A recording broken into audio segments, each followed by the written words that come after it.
Assalamualaikum warahmatullahi wabarakatuh. Pemirsa, gapai kemuliaan yang dirahmati Allah, nafsu adalah fitrah yang pasti ada pada setiap diri manusia. Meski begitu, Allah Ta'ala mengingatkan kita agar tidak menuruti hawa nafsu karena ia bisa menyesatkan kita dari jalan Allah. Ketidakmampuan kita untuk mengontrol hawa nafsu bisa berujung pada kerusakan maupun keburukan. Tidak hanya di dunia, tapi juga kelak di akhirat. Nah, untuk membahas tema terkait tundukan hawa nafsumu ini, seperti biasa sudah hadir bersama saya di studio ada Ustadz kita semua, Ustadz Hilman Fauzi. Assalamualaikum Hilman. Waalaikumsalam warahmatullahi wabarakatuh. Sehat? Alhamdulillah sehat walafiat. Temanya menarik ya hari ini ya, hawa nafsu ya. Dulu pernah kita bahas terkait amarah, nanti pasti masih ada irisannya. Dan bagi Anda pemirsa yang juga memiliki pertanyaan terkait tema ini maupun tema yang lain, Anda bisa menyampaikan pertanyaan Anda melalui email yang tertera di layar kaca. Langsung Hilman, kalau kita bicara nafsu, sebelum kita bahas lagi nih, begitu banyak dimensinya. Kita recall sedikit ya, apa sih sebenarnya yang dimaksud dengan nafsu dan apa saja macamnya? Oke, baik. Sebelum kita bicara tentang apa itu nafsu, terus apa saja macamnya, saya kira bicara tentang tema kita pagi ini sangat-sangat penting. Kenapa? Karena ketika kita bisa mengendalikan nafsu kita, kita akan mendapatkan kebahagiaan dalam hidup. Ini sedikit prolog ya.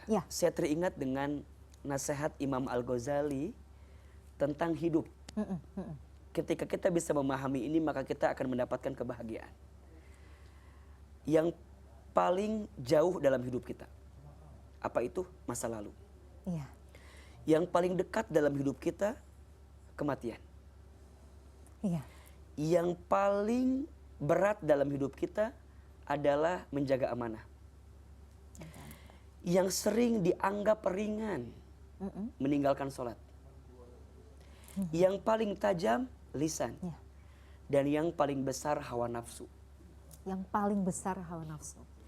Jadi kalau kita merujuk pada nasihat yang tadi, ada catatan tentang yang paling besar dalam diri kita adalah hawa nafsu. Para sahabat setelah menyelesaikan perang Badar, mereka bersorak bergembira karena sudah menang dalam perang Badar. Mereka mengatakan, ya Rasulullah, kita sudah lepas dari perang yang besar, yakni perang Badar. Sudah tidak ada lagi perang setelah ini. Sudah menang kita. Tapi apa kata Nabi? Tidak. Setelah ini ada perang yang jauh lebih besar daripada perang Badar yang kita lakukan. Apa? Perang melawan hawa nafsu diri sendiri. Maka nafsu gak bisa dihilangkan. Nafsu hanya bisa dikendalikan, hanya bisa diarahkan. Itu. Nafsu ini kecenderungan, keinginan dalam diri kita dalam bertindak, dalam melakukan sesuatu. Itu adanya nafsu. Nafsu ya dikasih rumah namanya kolbu. Dalam kolbu ada satu perangkat namanya ruh. Jadi seseorang diberikan ruh, kemudian disimpan di dalamnya ada satu perangkat namanya hati. Kolbu. Nah, hati ini yang menggerakkan nafsunya nanti. Nafsu secara umum dibagi tiga. Ada nafsul mutmainnah, ada nafsul ammarah, ada nafsul lawwamah. Satu, nafsul mutmainnah, kecenderungan hati untuk mengarah pada kebaikan. Contoh, Mbak Mila bisa sholat, Mbak Mila bisa puasa di bulan Ramadan, Mbak Mila mau sedekah, pemirsa mau menyaksikan tayangan Gapai Kemuliaan pagi ini karena ada nafsu, ada keinginan. Keinginannya mengarahkan kepada kebaikan. Itu namanya nafsul mutmainnah. Dan itu yang Allah inginkan dalam diri kita. Maka ada satu ayat yang mungkin pemirsa juga hafal kan.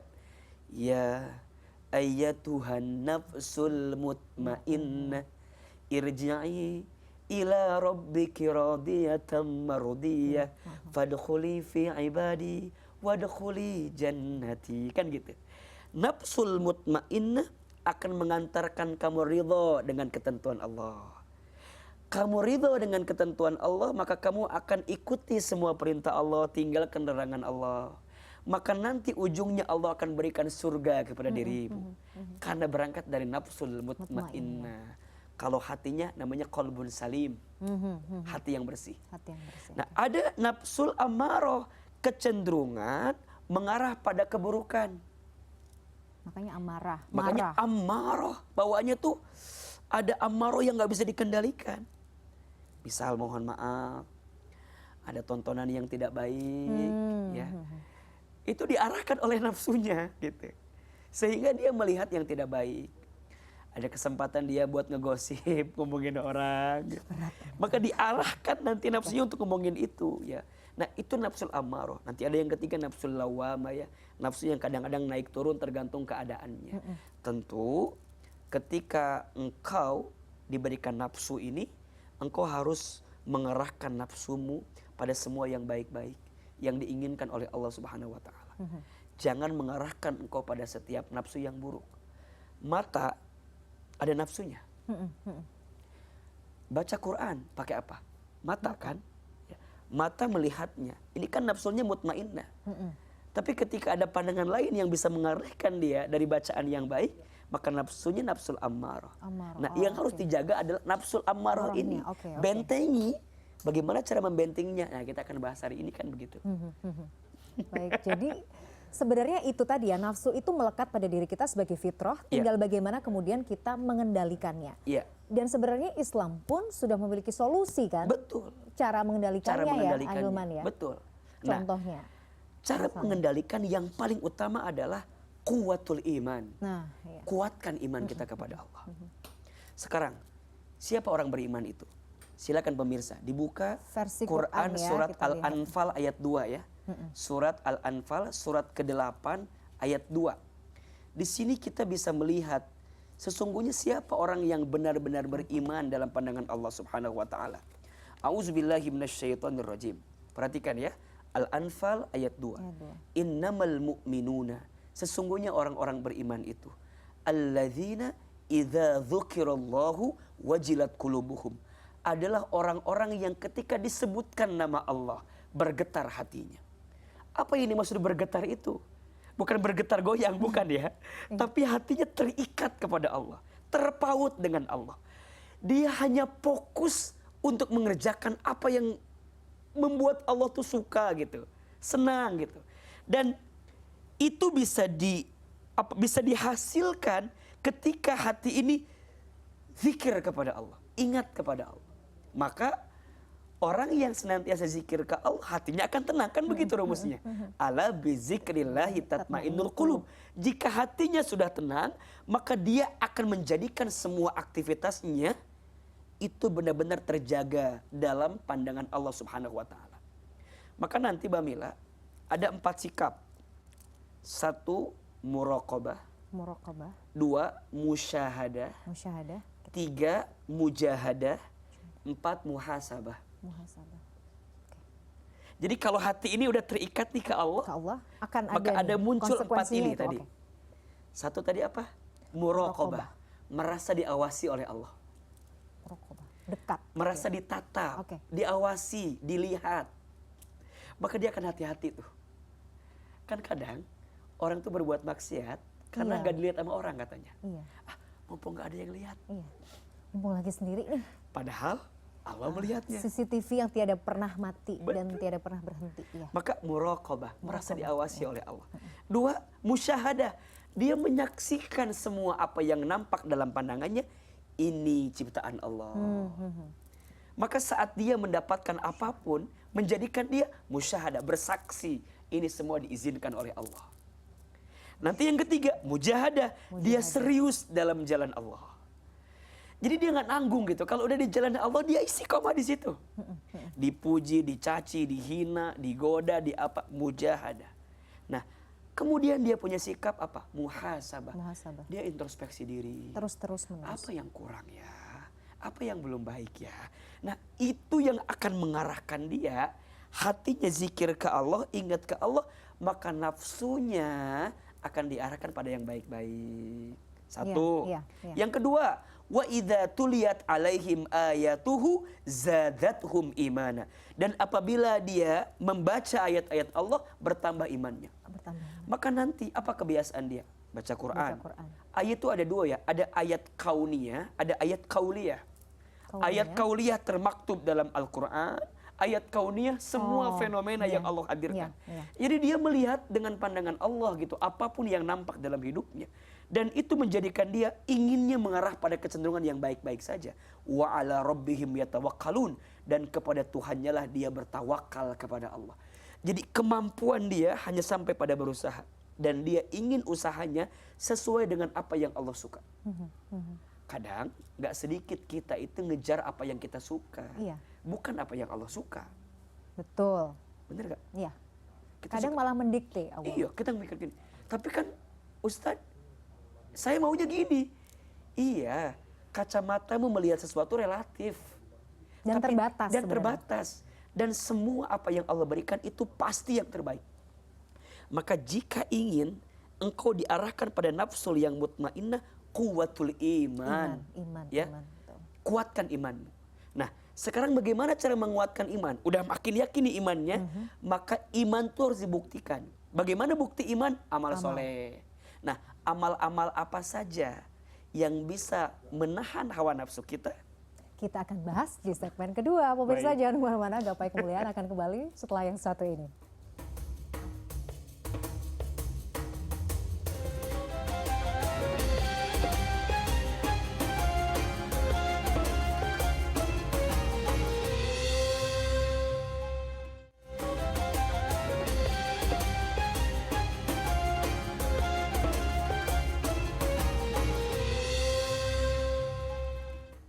Ya pemirsa, terima kasih Anda masih menyaksikan Gapai Kemuliaan dalam episode Tundukkan Hawa Nafsumu. Ahilman, seperti biasa sudah ada pertanyaan yang datang dari pemirsa Gapai Kemuliaan. Mari kita simak bersama. Ya, ini pertanyaan melalui email dari Aditya. Assalamualaikum Pak Ustadz, saat ini saya sedang berikhtiar mencari istri, Masya Allah. Namun yang sering menjadi pertanyaan bagi saya adalah bagaimana caranya membedakan kalau saya sedang cinta kepada seorang perempuan karena Allah atau saya sedang mengikuti hawa nafsu saja. Terima kasih. Silakan Ahilman, membedakan ini nafsu atau cinta ya sebenarnya. Gitu. Iya. Sederhananya. Ya, cinta itu kan rasa yang dianugerahkan oleh Allah kepada setiap manusia. Maka hakikatnya yang namanya cinta itu pasti mendatangkan kebaikan. Nah, kalaupun ada yang tidak, berarti di situ ada hawa nafsumu yang diarahkan kepada keburukan. So, bahasa sederhananya adalah jika perasaan itu membuat engkau bisa makin dekat dan taat kepada Allah, maka itu adalah cinta.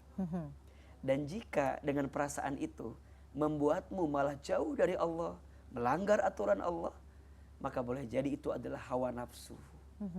Maka seseorang jika saling mencintai dan dia sudah yakin dengan apa yang dirasakan dalam cintanya, menikah jawabannya. Ya? Karena kalau tidak menikah, nanti dia akan melenceng pada perkara yang diharamkan oleh Allah. Bisa berzina, bisa melakukan sesuatu yang mengundang murkanya Allah Subhanahu wa taala. Jadi, apakah ini cinta atau tidak? Lihat. Tergantung ya. Dengan perasaan itu membuatmu makin dekat dengan Allah atau jauh dari Allah. Jujur dengan hatimu artinya tanyakan ya Ahilman ya. Tanyakan, ini lebih dekat kepada Allah, meningkatkan keimanan kita atau justru malah sebaliknya. Itu poinnya sih, betul. Allah. Maka di antara doa yang bisa kita baca tuh, ya salah satunya adalah tentang cinta ini ya. Ya Allah, tanamkan rasa cinta di hatiku kepada orang yang mencintaimu. Dan kepada orang yang ketika aku mencintainya membuat aku semakin mencintaimu gitu. Jadi orangnya itu orang yang cinta sama Allah, dan saat kita bersamanya membuat kita juga makin dekat sama Allah. Nah, cari yang seperti itu. Dan itu juga harus dengan proses ya Ahilman, enggak ujuk-ujuk gitu ya, minta harus A, B, C, D, E, F, G, tapi sementara diri kita juga masih berantakan. Betul. Gitu. Jadi perbaikan juga harus dari kita harus juga ya. Dari kita, karena pada akhirnya Allah akan memberikan atau memilihkan untukmu seseorang yang kau butuhkan dan memang pantas untuk dirimu. Level kebutuhannya dalam pandangan Allah, level kepantasannya dalam diri kita sendiri. Maka untuk kita yang hari ini sedang mencari jodoh terbaik gitu ya, sedang menanti jodoh terbaik, daripada sibuk ngetek orangnya si A, si B, si C gitu, lebih baik mantesin diri kita di hadapan Allah. Sehingga pada akhirnya Allah pilihkan yang terbaik untuk kita gitu. Ini kalau bicara soal jodoh bisa panjang ini Ahilman ya, bisa over durasinya. Tapi Ahilman, kalau kita bicara kembali lagi soal hawa nafsu, Bahkan Allah juga mengatakan bahwa ketika kita memerangi atau bahkan mengontrol hawa nafsu itu merupakan bagian dari jihad yang sesungguhnya ya. Iya, iya. Kenapa bisa sampai dikatakan jihad ya? Saya pikir jihad itu ya Iya, berperang maka gitu. tadi kan dalam ibadah itu kan harus ada mujahadah, Oh iya, keseriusan, oke. ya kan, sungguh-sungguh, Jadi jihad itu asal katanya juga sungguh-sungguh, sungguh-sungguh dan ya. Oke. gini, jangan dimaknai, mohon maaf Fisik ya, aja, jihad gitu. itu dengan berperang gitu ya, itu makna sempitnya, tapi makna luasnya adalah segala sesuatu yang kita kerjakan dengan sungguh-sungguh untuk mendapatkan kebaikan dari Allah, maka itu bisa bernilai jihad. Seorang ayah yang mencari nafkah bagi keluarganya sungguh-sungguh karena dia ingin menjaga keluarganya dari kemiskinan, dari sesuatu yang buruk, maka kerjanya seorang ayah itu adalah jihad. Seorang mahasiswa yang belajar sungguh-sungguh di sebuah perkuliahan karena ingin menghindari dari kebodohan dalam hidupnya, jihad. Seorang istri yang kemudian mengandung 9 bulan, melahirkan seorang anak, bersusah payah, dan dia ingin menyelamatkan anak yang dia kandung, termasuk dirinya, maka itu adalah jihad. Seorang suami yang menanti anaknya lahir, istrinya sedang melahirkan, dia bersungguh-sungguh berusaha memberikan yang terbaik, itu namanya jihad. Jadi jihad itu maknanya luas. Dan di dalam hawa nafsu yang kita tekan untuk tidak mengarah kepada keburukan, itu namanya jihad. Kan sekarang Masya Allah tuh, kalau kita lihat godaan tuh kencangnya luar biasa. Luar biasa. Ini nih, kita dinahan kan. Yang hebat tuh begini, orang hebat tuh begini, dia punya kesempatan berbuat buruk. Di depan dia ada, tapi dia bisa menghindari. Itu jihad yang sesungguhnya. Saya jadi ingat kisahnya Nabi Yusuf ya. Iya. Iya betul. Jadi itu kan luar biasa ya. Digoda sama perempuan cantik, kaya, istri raja. Sebenarnya juga ada ketertarikan. Ya pasti. Iya, namanya juga cantik. Namanya juga laki-laki kan, diliatin yang cantik pasti ada. Tapi lihat kalimat yang Nabi Yusuf sampaikan, inni akhafullah, aku takut sama Allah. Jadi orang yang mampu menahan hawa nafsu itu bukan gak punya nafsu. Iya. Dia punya nafsu, tapi dia tahan hawa nafsunya karena apa? Imannya tadi, kuwatul iman. Dia menguatkan imannya. Allah menatapnya, Allah melihatnya. Ini kan ada bahasa, kan mumpung nggak ada orang lihat nih. Iya, manusia boleh jadi terbatas melihatmu, tapi Allah senantiasa melihatmu. Maka kalimat tadi tuh, inni akhafullah, aku takut kepada Allah, itu luar biasa. Makanya hawa nafsu itu bisa ditekan ketika engkau menguatkan iman. Dan yang kedua karena amal-amal yang kamu lakukan. Tadi. Nah, apa di antara amalnya? Amal ini sebenarnya kan apa yang Allah perintahkan sama kita, itu adalah bagian cara kita menahan hawa nafsu. Salat. Salat itu innas salata tanha anil fahsya wal munkar. Sesungguhnya salat bisa mencegahmu dari perbuatan keji dan munkar. Berarti ini mohon maaf, salat yang baik, salat yang benar, maka salat ini akan menjadi benteng bagimu untuk berbuat perbuatan keji dan munkar.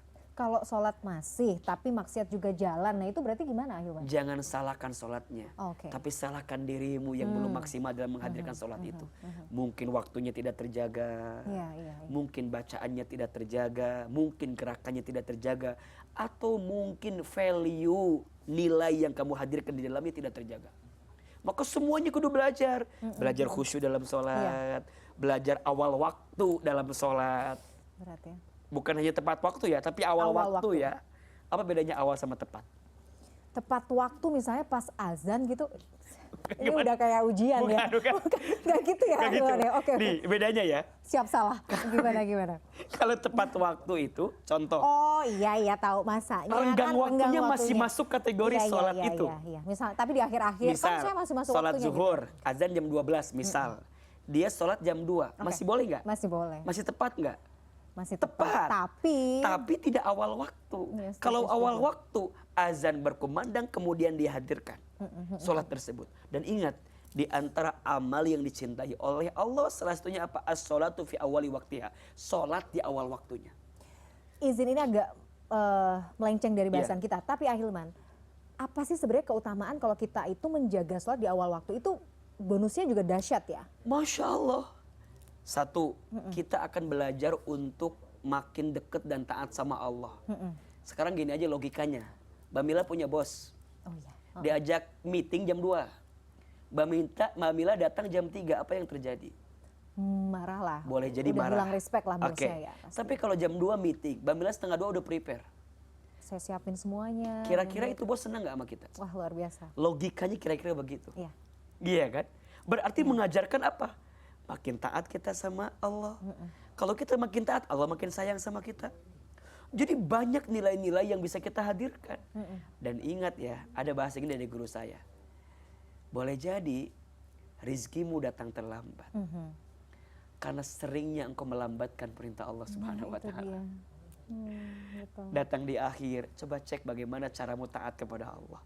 Boleh jadi engkau mengakhirkan perintahnya. Masa engkau minta diawalkan apa yang kau berikan dalam sementara dirimu. Maka satu amalnya solat, jaga solat. Karena di antara perkara yang pertama akan dihisab adalah solat. Yang kedua puasa. Nah, sebentar lagi kita akan ketemu Ramadan dengan izin Allah. Puasa itu kan junnah, perisai, benteng. Maka dengan puasa engkau bisa mendapatkan banyak kebaikan. Ada 4 hal yang bisa dibersihkan dengan 4 hal. Tapi kita harus jeda dulu, Ahilman. 4 hal ini akan kita bahas di segmen berikut ya pemirsa. Jangan kemana-mana, Gapai Kemuliaan akan kembali setelah yang satu ini.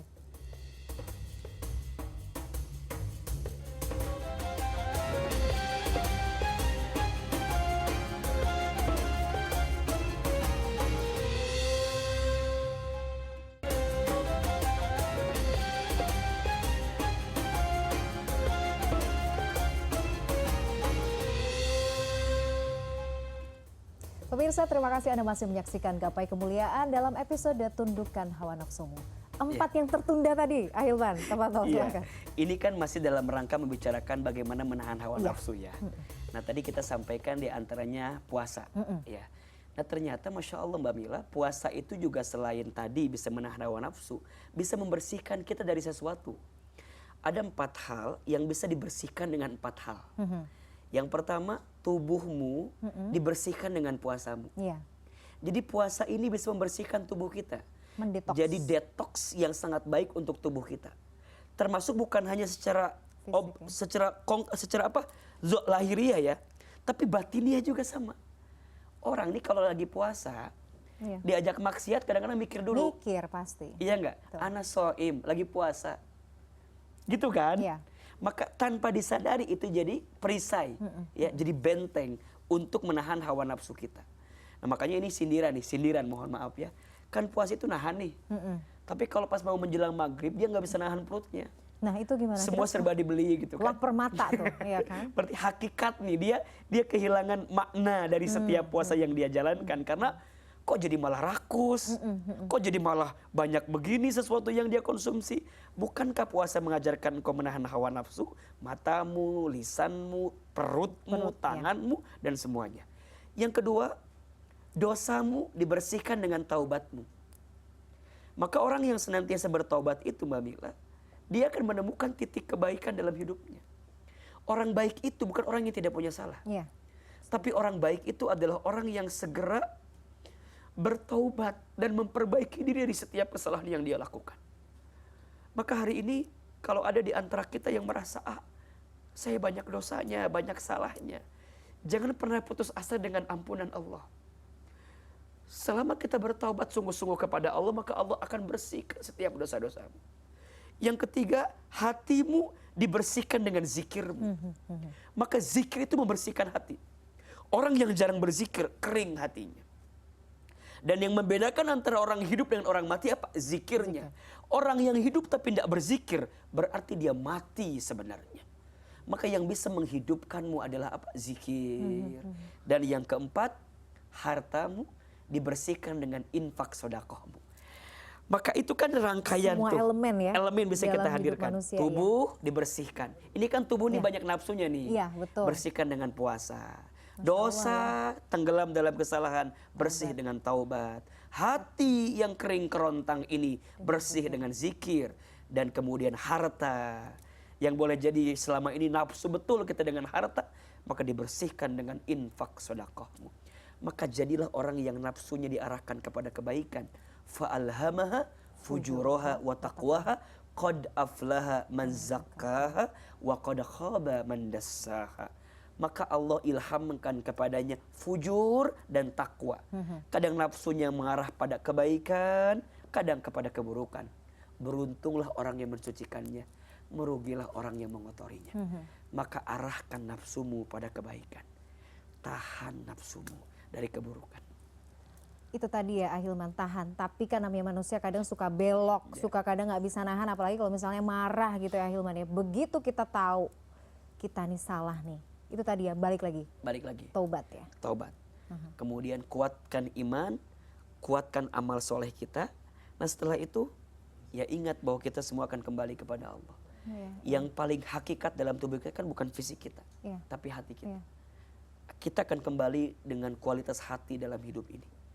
Maka ya yang namanya manusia ya kadang marah, kadang kesal gitu.